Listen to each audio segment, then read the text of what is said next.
Well,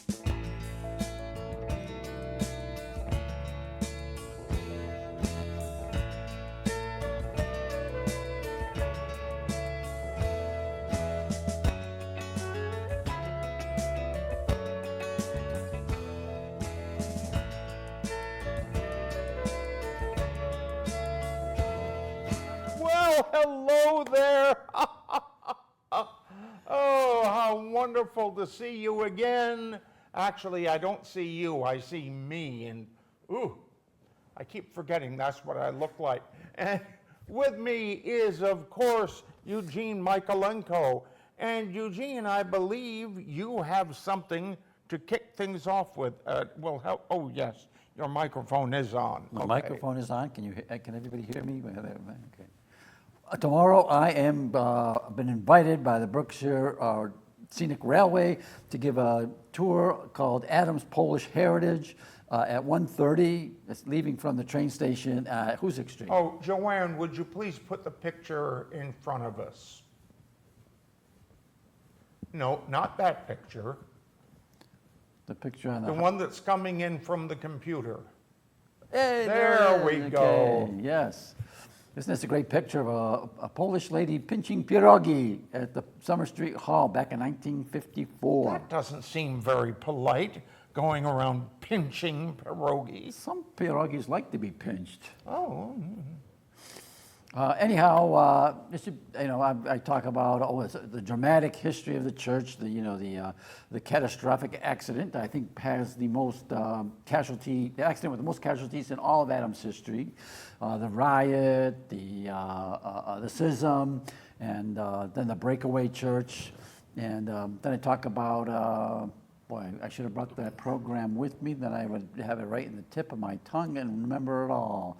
When they dedicated the chandelier, when they built all the halls, when the priest ran away with one of the parishioners. Mm-hmm. It'll be an exciting adventure. And I got a handout, and we're going to have Polish music, and we're going to wear native costumes as well. You see a picture of me here on TV. I'm dressed as a góral, which is a Highlander in Poland. And there's someone who's going to be dressed in the native costume of Krakow, and someone in a native dress of Krosno, and so it'll be it'll be entertaining. Sounds it. And what are they charging for this? I think it's $20 for regular people, $17 for seniors, and children are, I can't remember. I should have that on here somewhere. I don't. You can go online to berkshiretrains.org to buy tickets or show up and purchase them at in their caboose. Mm-hmm. So, and then after the tour, after the train ride, we're going to be at the church. So if anybody wants to visit the church and see that, that'll be open. Yes, and if you have never seen the interior of St. Stan's, you will never forgive yourself if you miss it. It is mind-boggling. There's so much in there to see, so much. So, all right. All right. What do you have? So, well, I was expecting to have a guest in today who obviously didn't show up. Joanne, would you please put that photo in front of us?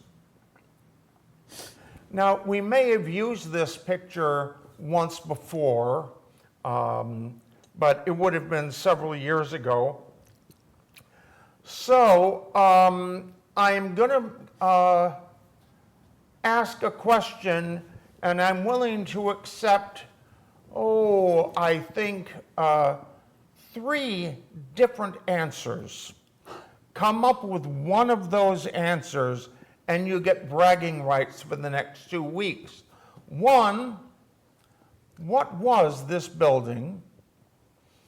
What was its great historical significance to North Adams, and where was it? I could guess, but boy, I won't be accurate, I don't think. All right, so if you have one of the answers, if you think you have one of the answers or just want to take a shot in the dark, please give us a call at 664-4408 before our show is 5 minutes up, and then we'll give the answer away. But hey, give a try for the bragging rights, please. Who drew this? Do you know who the artist was? No, I don't. I find there was some This commemorative platter. was up in the third floor of the library, and the Historical Society took it over to the lab at the Clark Art Institute to see if they could do anything with it. They did something all right. It turned purple. Oh. And then they had to cover it up so it didn't get any more light. And they could continue working on it to try to fix it. But of course, they were going to be charging us for By the hour. what they did, yes. And so we decided to just take it back and keep it under wraps, which we have done since then. But I did get this lovely copy of it before that happened. Oh, so it must be very old, this illustration. Yes, It wasn't it done recently. is. Oh, cool. All right, you can put that behind us now. All right, and what are we looking for here? Thompson slides. Thompson slides.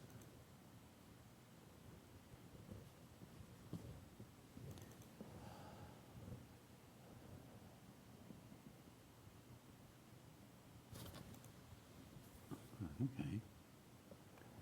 All right, so tell me what we've got here.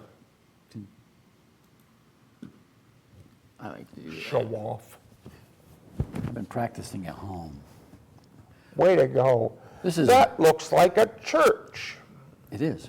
And this is Route 8 in Adams. This is actually Commercial Street. You're probably standing where, you're probably coming out of the driveway of McDonald's restaurant in Adams from this place. Oh, so that's the, The old Baptist Church. And that building still exists.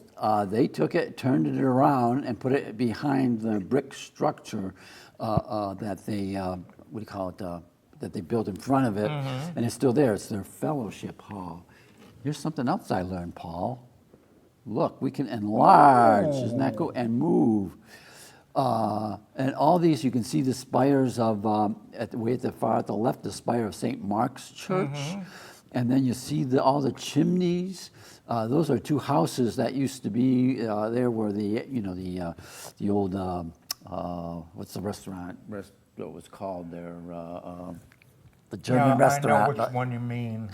It had a German name, the Haflinger House. Those buildings were torn down, and the Haflinger House is there now. Yeah, and before that, it was a nursing home. A rest home, yes, Yes. for many, many years. And before that, it was actually built by the Noble family, and Mrs. Noble was a Jenks, and the Jenkses were one of those very rich early families in Adams. Who made I don't know how they made their money in Rhode Island. They came here rich, but then they got richer when they invested in oil in Pennsylvania, when the Quaker State oil, and they made more money there. In these barricades that you see, the fencing, that's over. There's a canal. This is probably one of the first places where they put a dam on the Hoosick River, and channeled the water across the street, and it housed later on the L.L. Brown Paper Company and other stuff. Now, I did work briefly in that rest home. Oh, yeah. When I was working at the Franklin Street Nursing Home. That and this and another one were all owned by the same company. And I thought it was like 3 doctors or something like that. yeah, something like that. So they were experiencing flooding, and we went down there and we spent a night vacuuming up wa- the water, water ugh, and what a job. taking it to the former wine cellar and dumping it there. Oh, I've soaked up enough water in my life and pipe breakage and people running their bathtubs and not, and not forgetting that they had the water running. Oh, you should have been here for our flood. I was sitting in my office and I heard shouting out there, and Dave was calling me, and I came out, and that little hall that goes to the restrooms and the stairs, water was flowing out of there this deep, Wow. a wall coming out of there. And He's showing apparently 6 inches deep. all the toilets were gushing. Oh, the sewer backup. Oh, Yeah, where the line goes out to Canal Street, it was clogged there. And when a plumber got there, they found an opening outside that they could open up. And right away, that started acting like a fountain. And the water level went down in here. great. That's disgusting. That's difficult. Actually, it was mostly clean water. Oh, that's good. This is the Maple Grove School. And when you're leaving Adams and you're going over that bridge towards the Mullen Mayflower building, the brick. This is a building that was there. It must be torn down. And the White House next to it, they just got a paint job. I believe that's the same house. And this is cool because you can see the little The bell. bell. And the shutters. Shuttered. It's shuttered, and so 2 doors though still. So it must be one for boys and one for girls. Or oh, look, someone's got. They even got their laundry hanging out their laundry. Oh my goodness. You see this crazy color? Well, these pictures were taken by Wells Thompson, who was owned a pharmacy in Adams, and these were all glass slides. And his wife, Gertrude Waters, colorized them. So you'll see you saw a black and white picture, now she colorized this one. There's one really good one that she did that looks really nice. You'll see that later on. But this is one of the old small schools that used to, the little neighborhood schools. It was torn down and then replaced it with Maple Grove. The Maple Grove School was made out of brick, mortar and all. And its last use was Pete's Gun Shop. If anybody goes down Route 8 and sees Pete's Gun Shop is now, we got a big for sale sign in front of it. And that was an old school in the old days. And it was closed down during the Depression and it never reopened. Some people might remember it as the Cartier Club. I can't think of what else it was. It was also a craft store for a while. This is Wells Thompson's pharmacy that used to be on Center Street. And we know it's Center Street because I don't know if you can see that right there up on the pillar. Yes, I do. At the corner there, it says Center Street. And it must have been a parade because there was all these, those guys are dressed as a GAR. These are Civil War veterans standing out there.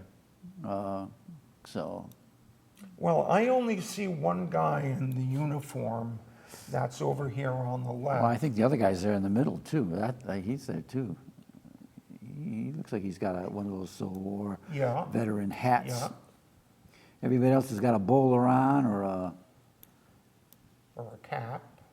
So look at this guy's holding some American flags. So he must have been flashing his flag. And derbies. Derbies. And this fence is around the Hoosick River. This is on Center Street, and this building was torn down when they went to build the South Adams Savings Bank, which is now the Adams Community Bank Operations Center across the street from the post office. Yeah, so boy, with all this bunting, maybe this is when Bill McKinley came to town. That could be. I wonder if that's, could be another I hot. seem to remember seeing that photo before. Was this put in North Adams of Vicinity Illustrated? Oh, it could have been, yeah, yeah. Several of his photos did appear in there, yeah. So there's a, here is the Forest Park Country Club. She colorized this too. It's kind of funny. Anybody who knows the country club, it's a little change. I think this tower on the right-hand side is gone, and and they put a sort of a meeting hall at the other end. Yes. In the background, though, you can see the old Forest Park Pavilion, and that was a big meeting hall and a dance hall, and that's where Bill McKinley spoke there, as well as Susan B. Anthony in the same year, I think a couple months apart. But some big snowstorm in, I don't know, 1910, 1911, something like that, caved the roof in, and the thing was never rebuilt after it was demolished. I'm not sure if this was a golf course yet. I think because it was a while, it was just, they had a football field up there and a track field, and I'm not sure if it's been turned into the golf course. Maybe not, because the pavilion is still there. Well, the pavilion, I think, is at the 4th fairway, I believe. I think that's the right fairway number I have.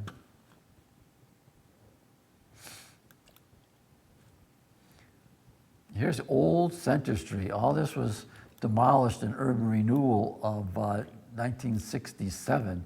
You see, we had a Chinese launderer here, Hua Hing. New Chinese laundry. Yeah, Wan Hing. Wan Hing, as opposed to an old Chinese laundry.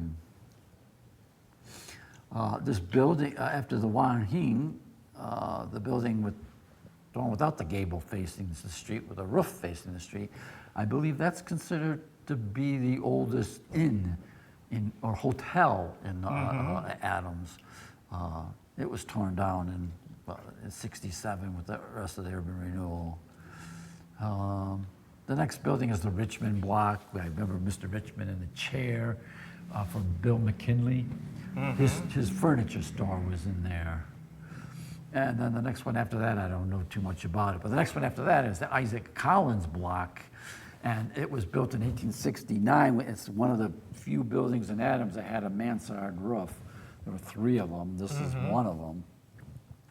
And Isaac Collins is famous because he was the guy from Adams who spearheaded the separation of North and South Adams. And he was sort of a real estate developer. And, now, that wasn't a hotel, was it? No, it was always office space and meeting rooms. The Masonic Temple was there, the GAR, the Civil War veterans met there for a while too. There were law officers there. The first floor, for a long period of time, growing up, all 4 banks in Adams were in there, so it was our financial center. Then it got torn down and the banks were all distributed everywhere. And then after that, you can see the portico, the porch of the Greylock Hotel. That also was built in, that was built in the 1850s, and that was our first major hotel in Adams. And at the end of the street, you see those little 2 wedges right there. Oops, wrong way. See, you're not getting enough practice. You're right. Oh, I'm going to blame the mouse. It's the mouse. That's where the railroad crossed. So that's like a railroad crossing thing.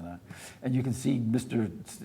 Thompson's Pharmacy that we just saw in the other picture right there at the edge of the river. A little kid standing in the middle of the road. Watch out, you're going to get hit. There's no trolley car tracks yet. So this predates 1904 or 5, before the trolley car came this way. Now, I know they went down, oh my goodness. I'm out of control. They went down Summer Street. Right. And then they must have turned and come up back this way. No, it actually split at that corner on the left, where those horses are. It split the 2 rails. One went one way down Summer and North Summer, and the other one continued down Route 8. And then the one in North Summer went all the way down and went straight out and came out by somewhere where McCann is today. Basically ran along the edge of the hill where, you know, our transfer station is and Burnett's Farm and all that, and then hit. Now, I'm not sure, yeah, it must have hit Southview Cemetery, and it would probably, you think it went, does a trolley car go down Church Street and the other one went down Route 8? Did you have two, yeah, you must have had. Or do you think it went up to Hodges Crossroad and connected with the other line? Yeah, I think it went to Hodges Crossroad. Okay. Joanne, would you put the phone number up, please? So that thank you, so our two viewers will know where and how to call us. I won't go into what they can call us. Good. I actually think there may be 4 viewers. Wow. We've increased our viewership by 100%, maybe.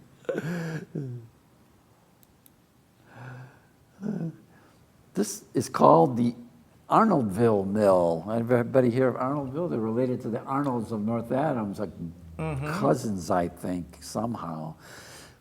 This was also on Route 8, like within, you know, maybe 100 yards, 200 yards of the Adams-Cheshire line. And you can still see, when you drive by, you can still see the foundations from this in the river. This was built right over the river, and it also had its turbines right on the river to turn to power the mill. So this would be on the side where the mole building is. No, on the other side. Other side. I think you can you see the, let's see if I do this right. I think you can't see the Mullen building, can you? It would be, yeah, right here, it's right here between these two trees. All right. Yeah, there's the peak, there's the roof of it. And Well, I don't know how the river could go through there then, because the river is over here. no, the river is on, it's in the back of this building. Oh, Yeah, this dirt road is Route 8.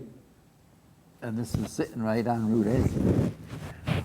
And here's one of those houses, those 1840 houses. They just tore down another one in Adams.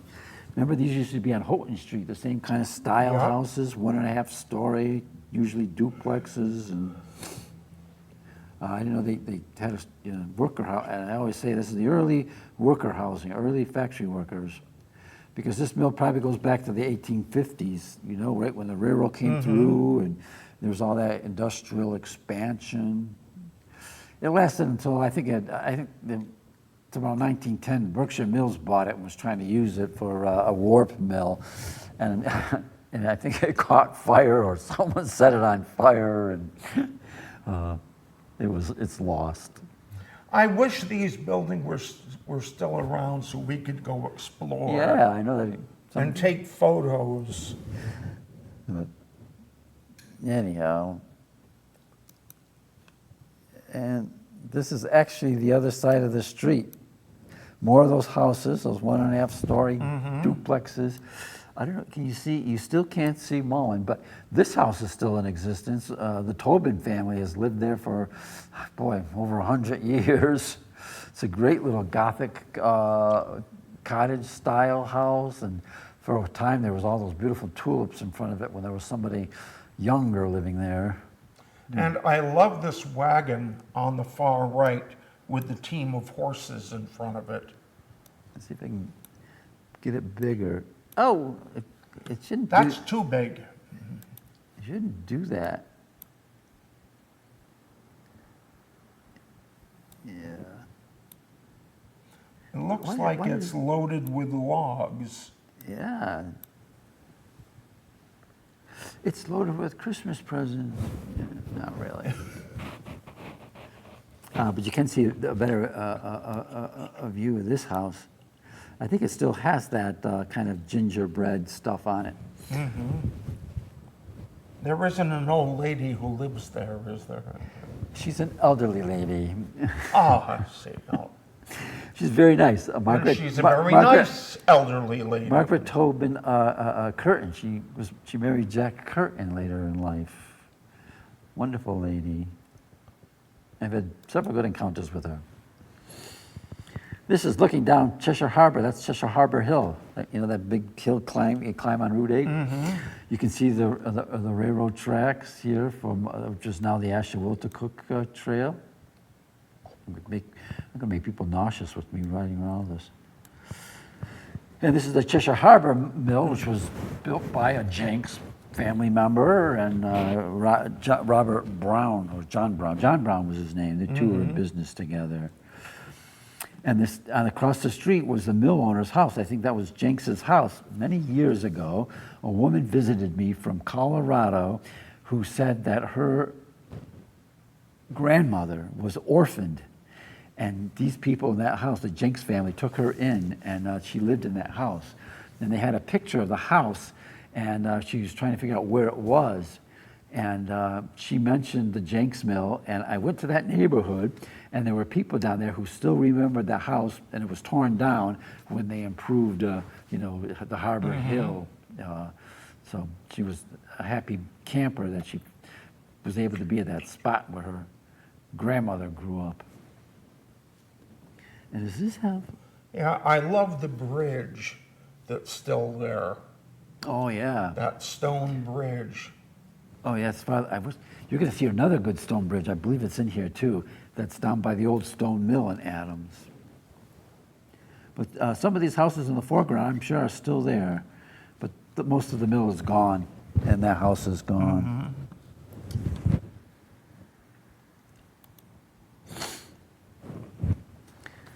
This is a shot across Adams from the top of maybe, 2nd Street or Randall Street in Adams looking north.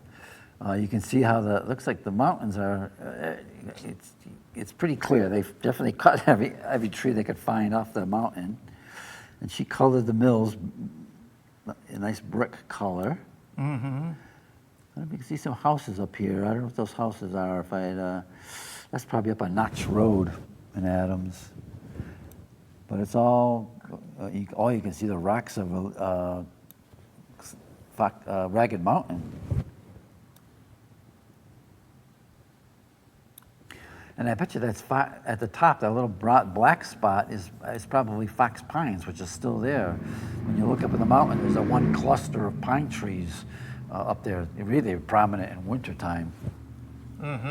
Now, zoom out again, and something that I notice about this, you notice that there were only a couple people of real wealth. These people With the yellow who could house. afford a yellow house when everyone else had to have black and white. Now there's another house here that's also yellow, one with pink on it. They didn't have as much money, so they couldn't afford to color the whole house. Well, that yellow house is probably, they were a little garish, they wanted to stick out. But look at all the smokestacks. There's 3 of them. We only have 2 left. This big one here. I think this big tall one here in the foreground, where there was an accident there in 1924. There were 4 brothers who were smokestack masonryers, and 3 of them were up there, and the scaffolding gave way, and they all fell and died. Ooh. Major accident. Tragic. Well, And I forgot where they were from. I think they were like from Holyoke or Leominster. I can't remember. I should get my facts down straight before I come and talk about them. But they definitely were from out of town. They weren't local boys. It puts me in mind of something, it was on a news magazine show about tearing down chimneys like that. And they went to Great Britain to see the last man who takes the chimneys apart piecemeal. Oh. And so he climbs up to the top, breaks the brick loose and tosses them down inside. And then he comes down to the bottom and starts taking out bricks from there, from the bottom. And when it's ready to fall over, he stays right next to it, and he knows exactly where it's going to fall. Lucky him. Well, I've seen pictures where they try and like chop it down like a tree, and they'll take maybe half of it away, and the thing still won't fall because the way the cylindrical shape of the thing sort of is very structurally sound. And they sometimes have to go and bulldoze it to get it to actually fall over.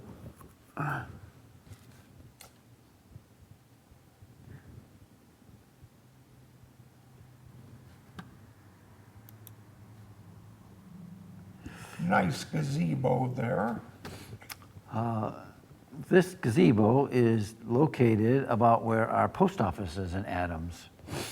In the background, you'll see the barns of the Jenks house, another Jenks in Adams. And up on the right-hand side, up on the hill, that's Bob's Hill up there. That was called Buena Vista. And someone built it sort of as a summer cottage for, city folk, and hoped to, rent it out as such and to have, be some summer home of a city person. But I can't imagine them coming to Adams because we're still burning coal everywhere. Yeah. So the atmosphere wasn't that pleasant as it would be in South County and Lenox and Stockbridge and those places where there weren't any smokestacks. That gazebo was a subscription thing. People gave in money to have it erected, and I don't know when it was torn down. I don't know. No one who's ever knew that it was there. This is probably the only picture of it in existence. Well, That puts me in mind of Susan B. Anthony days back in the 90s when the school did something utterly stupid to be celebrating Susan B. Anthony days. And what they did was there was a gazebo on the town common, and a young man stood there, and he was reading from paper the language of the fan. oh my God. And there was a young lady there in a modern evening gown demonstrating what each position meant, the different ways you hold it. And apparently it was important so that if you were holding the fan in a way that said, I would rather stick a fork in my eye than spend 2 seconds talking with you, the young man won't see that and think, oh, she wants to hear about my latest colonoscopy. But the thing that gets me about that is this is celebrating Susan B. Anthony. I can just imagine if Susan B. Anthony came along during that, she would not stop and think, oh, isn't that adorable? They're going over the language of the fan. She would have gone in there, ripped the paper out of the kid's hands, and chewed the girl out for wasting her time and her God-given intelligence on this nonsense when blah, blah, blah, blah, blah, blah. It's hard to celebrate Susan because she was so serious and she was such a radical. You have trouble thinking up appropriate things. They used to have, beer gardens, and gambling, and she would have just gone nuts. Well, I think it would be good if they reproduced that. The casino nights? No, that they reproduced the two teenagers, and the boy is reading the language of the fan, and have Susan B. Anthony come along and give them and the crowd a piece of her mind. Right. On 4th of July, they read, they just did it this year for the first time, at the gazebo at Town Common, they have someone read her speech that she delivered at the Independence Hall at the Centennial, where she talked about, basically read her manifesto of women's rights. And she wanted to deliver it at there was a big event, they're celebrating the Centennial, but they wouldn't let her speak. And so her and a bunch of other women went around to the other side of Independence Hall and delivered the speech there. And that's the speech they read at the Town Common this past 4th of July. Did a good job, too. I was surprised. Yeah. Well, not surprised, but I was delighted. Oh, a choo-choo. I hear the train a-comin', rolling round the bend. And I ain't seen the sunshine since I don't know when. I'm stuck in Folsom Prison, and time keeps dragging on. And I hear That that whistle whistle blowing. I hang my head and cry. Real Johnny Cash. But this is also on the Ashley Wilton Cook, that Big Bend there in Cheshire Harbor. I think she colorized this pretty good, with the blue, Yes. icy smoke. That's and beautiful. she had fun. Thank you, Gertrude. Now that one I have seen before. And this one That's is. in my collection. Yeah, it's a popular picture. A horse-drawn trolley. I don't know when they mechanized it, electrified it. But you see what it's in front of? You see what that Yeah, building is? Notre Dame. No, this is the old Adams Town Hall. Oh. This is what it used to look like before the fire in '49. It's Richardsonian Romanesque, with all those arched windows, and it had a huge tower. And then it burnt in '49, and they basically took off all that ornamentation. Well, actually, I think these things are still there. And this balcony is still there. That window is still there, and these two big pillars are there. And I'm not sure. I don't think there's rounded windows are there still. I think they replaced it with square ones because they built it out. They squared it off so they could get more space for the offices that were there.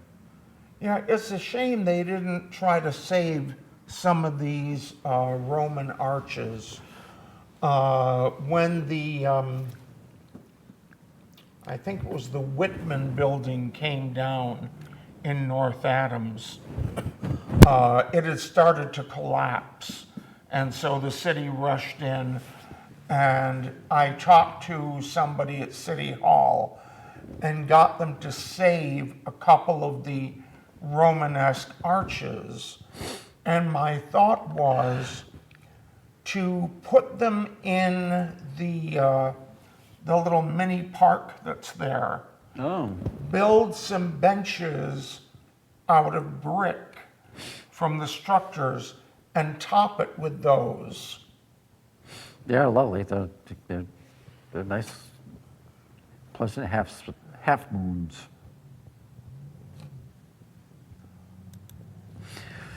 Oh, and here's a modern trolley. And coincidentally, it is right in front of where Thompson's Pharmacy was. Mm-hmm. It's been here on the left. You see the Greylock Hotel, that's Portico, and the Collins Block.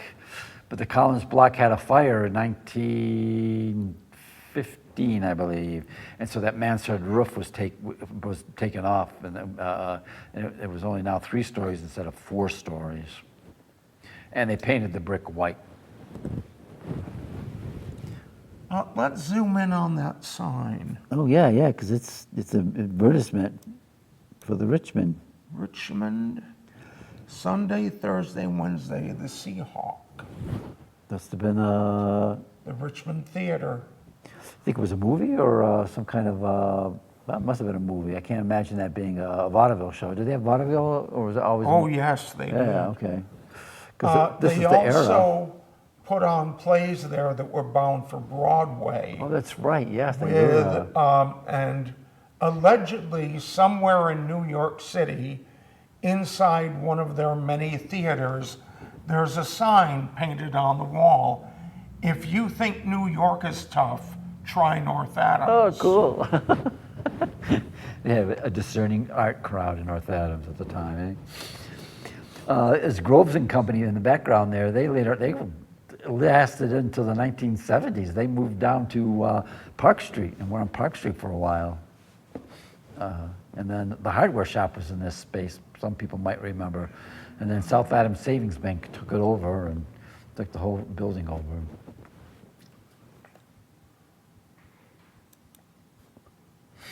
Did I do 2 steps? No, okay, I only did 1. We're looking at Route 8 again. Damn, that looks interesting. That's Route 8. This building is still in existence.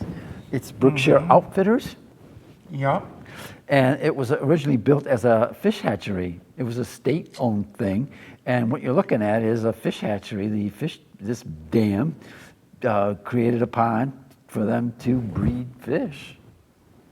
And then later on it became a gas station, and it was a bottling company, and now it's Brookshire Outfitters. But this is a dam on the Hoosic. I remember when that first opened, his wife had just given birth to a baby boy. Oh, yeah. And so I brought him down a bottle of carbonated juice. Uh-huh. From the Singer family, because the Singers Yeah. were bottlers there. No, not yet. Let's look at this down here. Oh, okay. That definitely looks like a pair of outlets. Yep, it's a sluice sway or whatever. Yeah, you can see where the mechanism to lower and raise the level of the water or empty it out. Don't let the fish get away. And look at that. Oh, okay, I see it. That's a layer of ice reflected in the water? Was that? Yeah, yeah. Because no matter how good those are, they still do let some water through. Yeah. And this looks like it's made out of wood. Is it? Yeah. Yeah, that was common Yeah. before cement. So, is that the dam that's still there when you go on the Ashewildecook? No, it can't be. I don't. There is a dam, but it's farther down farther south, closer to that mill, the Cheshire Harbor Mill. I wonder if there's any remnants of this along the edge of that river. The river, it looks really wide here. But it must have taken up a big space of the Hoosic River, but I don't know how wide it is down there. I don't. As I recall, it's just the width of the river. Yeah. But if there are pieces of that still there, it might be worth going to take a look at it. Yeah, I gotta. It looks like they actually built some kind of wall here. Yeah, To a add stone some- retaining wall. So I wonder if that's still there. Well, you know, when you look at the insurance maps that were drawn before the flood protection chutes, something that you will see on both sides of the river, there's blue. And you would think, oh, that means it's because of the river. But it's not. Those maps are color-coded. And blue means stone. Oh, really? And they actually had low stone retaining walls. And I gather this is, whoops, Wow, your finger works on this. this is exactly the same thing. Let's see, does it do this too? Ooh. Okay. So how about this? Yeah, we can actually use our fingers instead of this mouse. Anybody who's been on the Ashewildecook will recognize this. Is the barn still there? Yeah, I think it is. This is right at the Cheshire Bridge there that you like. And you see how it's a great reflection of the water. Mark Bazillion lives in there now. He calls himself the Polish Hermit. Actually, what you see here in the water, that's real. What's up here, that's the reflection. It's a pretty good focus too, and she did a really good job colorizing this. It Oh, looks, yes. it looks really. Now, So- why do they call it Cheshire Harbor? We think the earliest we know recording of it was in the 1829 history that they wrote. So there was some minister who went around and wrote something about every single town, and he mentioned it in the 1829 history, Cheshire Harbor. Some people want to say that it was they harbored the Underground Railroad slaves, but this predates the Underground Railroad by 30 years at least, or 40 years, 50 years. The minister But- you're talking about, Washington Gladden? I want to say it was Yeoman or something. Well, I'll have to look at it. Well, you know what? there know was a what- yeoman that was minister of the Congregational Church in North Adams. Oh, it could have been him. And I believe each minister was the one who wrote the history of the town, and the inhabitant, the residing minister. So could be the guy from North Adams who wrote it. Anyhow, harbor, I think is somehow maybe related to like hollow and Harlow and holler, all those things, because the area does have steep hills on each side and a narrow ravine cutting through it. So I'm assuming that could be its origin, that a harbor had that meaning in those days. And plus people like the idea of a harbor, thinking that, big ships are gonna sail in, and think, waiting for the ship to come in. But no, not now. Did a good job with the sky. I like. Yes, indeed. By the way, if you have an answer about the question, we have about 8 minutes left. So you still have 4 minutes to call in. I'm sorry, 3 minutes to call in Yeah, do your math. at 664-4408.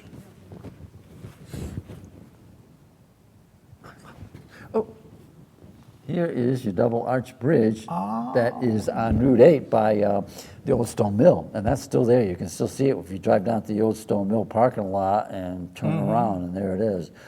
It has been added to. There's a concrete structure next to it when they widened the road.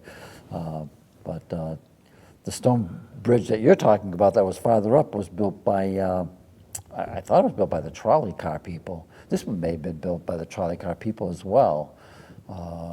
But it's beautiful and it's in great shape so far. But, Yeah, that is gorgeous.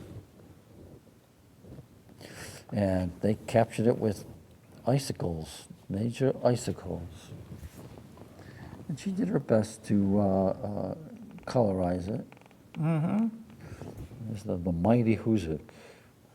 I wonder why she put the track up on the side. It must have been awful dangerous with those icicles there.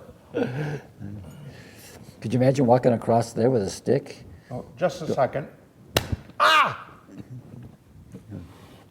Behave. This is another Cheshire Harbor shot with more of those houses. It's just, they were everywhere. That's that kind of style of 1.5 story duplexes, central door. And These I are real gather classic. that's the railroad track in the background. Yep. And that's the Hoosick. I don't think that's. Oh, there's that dam you were talking about. Yes. Ooh, gosh darn. Yes, and that dam is still there. And it is diverting the water into this canal.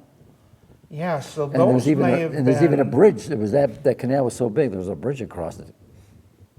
There's got to be a lot of room back there to have a house and a canal. Yes, indeed. We have time for one more picture. Okay, one more. Oh, actually, this is the marble quarry. that used to be up off of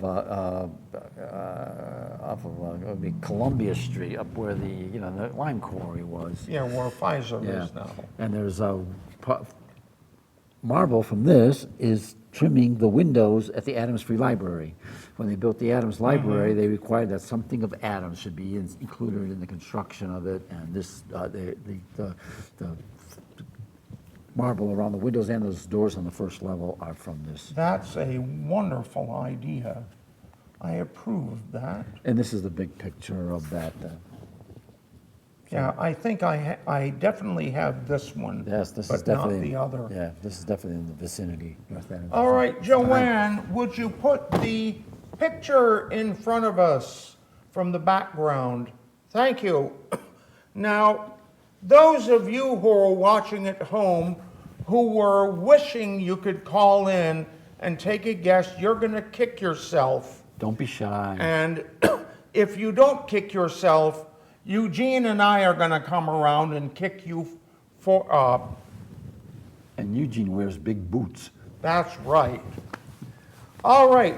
This is the former North Adams House Hotel on the corner of Main and Holden Streets, where the Empire Building is now.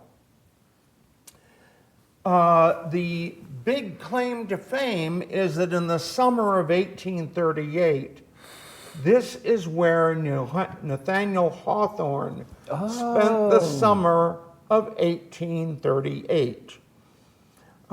He fell in love with Natural Bridge, and he loved bathing in what he called the cave.